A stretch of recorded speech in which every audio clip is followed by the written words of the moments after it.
وسع كرسيه السماوات والأرض ولا يؤوده حفظهما أشهد أن لا إله إلا هو والملائكة وأولو العلم قائما بالقسط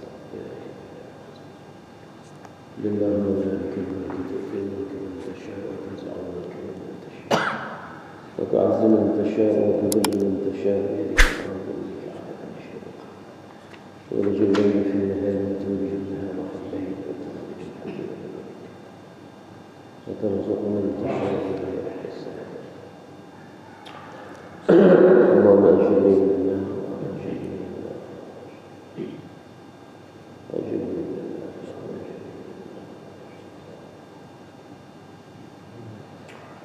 بسم الله الرحمن الرحيم الحمد لله رب العالمين اللهم صل على سيدنا محمد النبي الأمي الحبيب العالي القدر العظيم الجاه القدر عظمة ذاتك وعلى آله وصحبه وسلم. وورد في الحديث أن من حافظ على الصلاة أكرمه الله تعالى ب5 خصال يدفع عنه ضيق العيش وعذاب القبر ويعطيه الله كتابه بيمينه ويمر على الصراط كالبرق الخاطف ويدخل الجنة بغير حساب. ومن تهاون عن الصلاة عاقبه الله ب15 عقوبة: 5 في الدنيا و3 عند الموت و3 في القبر و3 عند خروجه من القبر إلى آخر الحديث. Ini hadisnya panjang kita potong. Disebutkan di dalam hadis bahwa barang siapa yang benar-benar menjaga salatnya, salat fardu dia jaga dengan benar, niscaya pasti Allah Subhanahu wa taala akan mengkaruniakan untuknya 5 kemuliaan. Allah Subhanahu wa taala pasti akan mengkaruniakan untuknya 5 kemuliaan. Yang pertama, akan dihapuskan kesempitan hidupnya. Yang pertama, Allah Ta'ala pasti akan menghapuskan kesempitan hidupnya. Yang kedua, ia akan diselamatkan dari azab kubur. Yang ketiga, akan diberikan buku catatan amalnya melalui tangan kanannya. Menerima buku catatan amal ini ada 3 jenis atau 3 bentuk.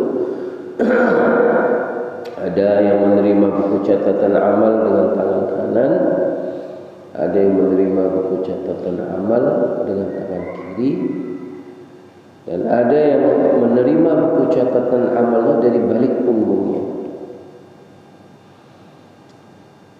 Kalau kita yang ngambil buku catatan amal kita, mesti kita akan ngambil pakai tangan kanan.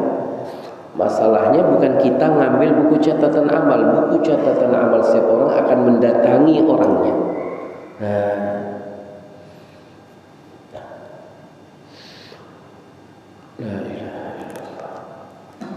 Jadi disebutkan dalam riwayat begitu.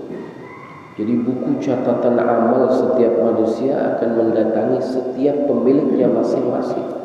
Jadi ketika itu ada peristiwa yang menakjubkan di bumi manusia nanti, buku catatan amal itu berterbangan begitu. Ya, miliaran akan mendatangi setiap pemiliknya. Jadi ketika itu manusia dalam ketakutan yang sangat mengerikan gitu.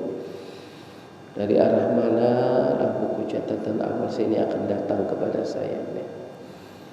Jadi kalau memang kita yang ngambil, kita bisa siasati, kita akan ngambil dengan tangan kanan kita.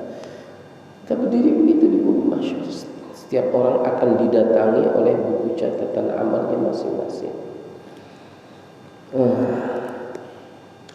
Ini diantara waktu dan tempat yang Nabi katakan setiap orang tidak ingat kepada siapapun kecuali pada dirinya sendiri.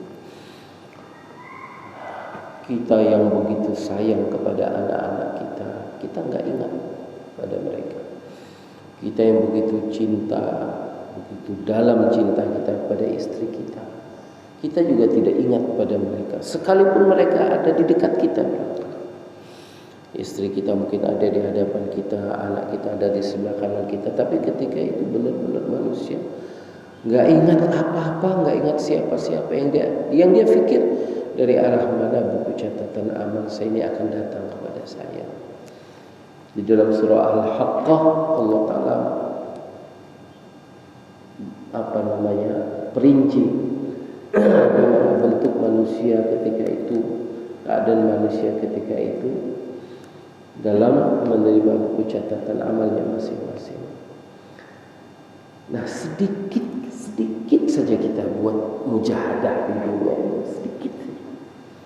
Walaupun nafsu masih ingin tidur, kita tepis bisikan hawa nafsu.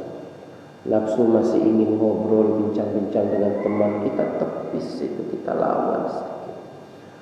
Untuk mengagungkan hak Allah terbesar setelah iman. Kita junjung tinggi hak Allah Ta'ala setelah iman, yakni sholat ini hak Allah. Kita sujud, kita ruku, kita berdiri untuk Allah. Maksud Allah ini semata-mata untuk mencari keridhaan Allah, bukan untuk Allah berhajat dengan sholat kita, sama sekali tidak. Nah, sedikit saja waktu yang kita gunakan untuk mujahadah di dunia ini, untuk menepis keinginan-keinginan hawa nafsu, untuk menjunjung tinggi menunaikan hak Allah Ta'ala, perintah Allah ini. Nah, nanti ketika manusia dalam keadaan hati mereka goncang dengan kegoncangan yang sedahsyatnya, mereka insya Allah akan diberikan ketenangan. Ketika manusia didatangi buku catatan amalnya dari arah kiri atau wal'iyadzubillah dari balik punggungnya, mereka akan jadi orang yang gembira di saat manusia dalam ketakutan. Buku catatan amalnya akan datang kepadanya melalui sisi tangan kanannya. Berikutnya yang keempat, mereka akan melintasi titian sirat secepat kilat. Yamurru 'ala sirati kal barqil khatif. Melintasi titian sirat secepat kilat. Kita ulang lagi. Apa itu sirat? Satu titi atau satu jembatan yang kata Nabi di dalam hadis yang diriwayatkan oleh Al-Imam Muslim, adaqqu minasy-sya'r wa ahaddu minas-sayf. Satu titian atau satu jembatan yang lebih halus dari rambut dan lebih tajam dari mata pedang. Jarak tempuh 3000 tahun perjalanan. Di bawahnya itulah jurang jahanam. Kalaulah bukan dengan sebab kerahiman Allah, tidak ada satu orang pun yang bisa selamat. Nabi menggambarkannya kepada sahabat, seakan-akan aku melihat orang tergelincir dari titian sirat itu, tergelincir seperti hujan lebat turun ke dunia ini kita. Pas hujan lebat kita lihat gimana hujan turun. Sampai hari ini ya belum ada alat yang bisa mendetek, bisa menghitung jumlah berapa rintik-rintik hujan, bulir-bulir air hujan yang turun pada saat hujan deras. Seperti itu nanti manusia jumlahnya yang tergelincir dari titian sirat.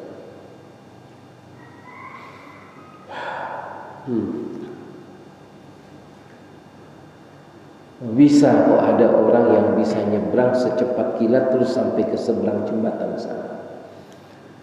Ini syafaat dari kita hari ini menjaga sholat.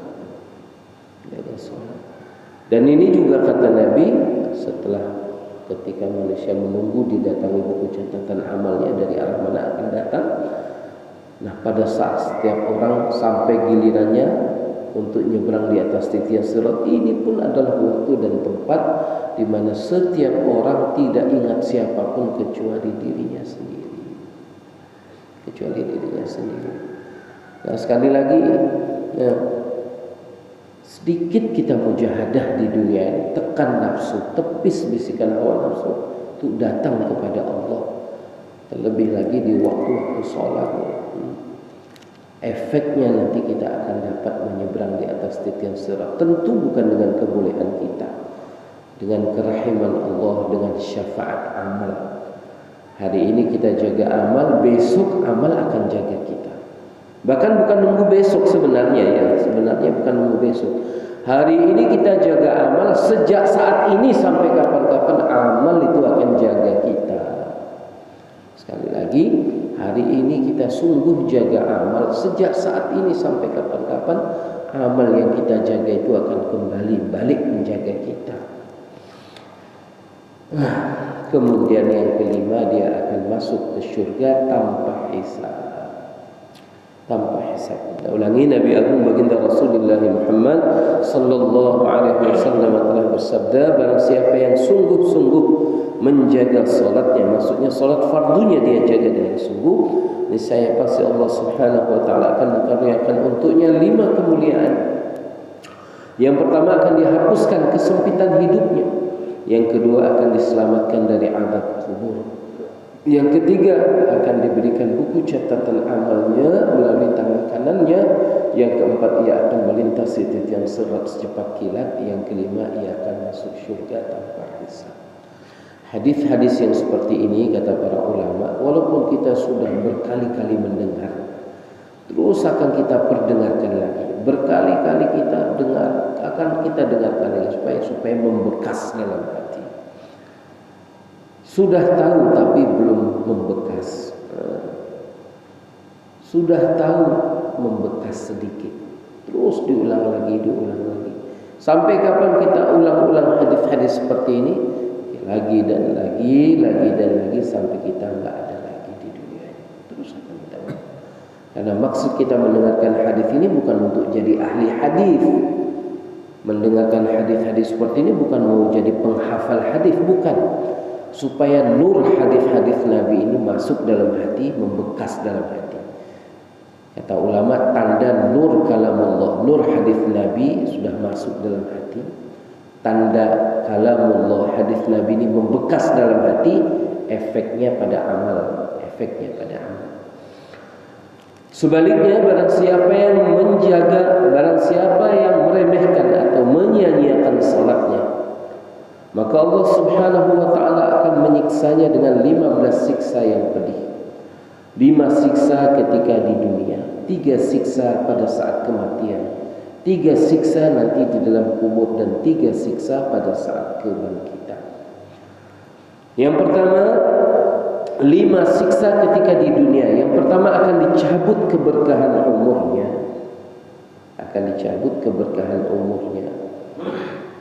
Kapan? Kemarin pagi atau kemarin lagi? Berkah umur, berkah waktu. Kalau sudah dicabut, amal secuil nggak selesai setahun. Pekerjaan yang sedikit nggak selesai. Masalah yang cuma sekecil apa itu nggak siap-siap. Nah, itu kan ada dicabut berkah umur, berkah waktu. Tetapi kalau umur ini berkah, insya Allah, pekerjaan besar yang harusnya makan waktu lama bisa selesai sebentar. Datang ujian besar kok bisa hilang selesai begitu saja, di luar dugaan kita. Pekerjaan yang harusnya makan waktu lama sebentar selesai. Mungkin kita jasad sudah tidak ada di dunia, sudah berkalang tanah, tapi nama masih disebut dalam kebaikan. Masih berefek kebaikan untuk orang-orang yang masih hidup. Kitanya sudah tidak ada. Ini namanya berkah umur. Al-Imam Asy-Syafi'i radhiyallahu anhu sudah tidak ada.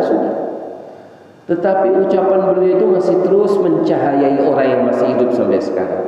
Sebentar-bentar orang mengatakan, kata Imam Syafi'i, ini orang berkah umur.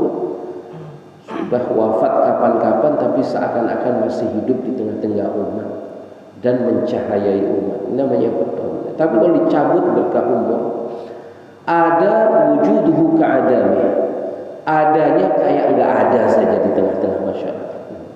Nanti yang lebih parah lagi, ketiadaannya menenangkan orang banyak. Tanda orang sudah betul-betul dicabut berkat kehidupannya. Kemudian yang kedua, akan dihapus ciri kesolehan dari wajah. Bukan harus tampan, bukan. Ada cahaya pada wajah, ciri kesolehan pada wajahnya akan dihapus. Orang yang menyia-nyiakan sholat, Allah Ta'ala akan hapus ciri kesolehan dari wajahnya. Yang ketiga, seluruh amalnya tidak akan diberikan pahala yang sempurna oleh Allah. Yang keempat, doanya tidak akan diangkat ke langit. Dan yang kelima, tidak akan dapat bagian dari doa orang-orang saleh.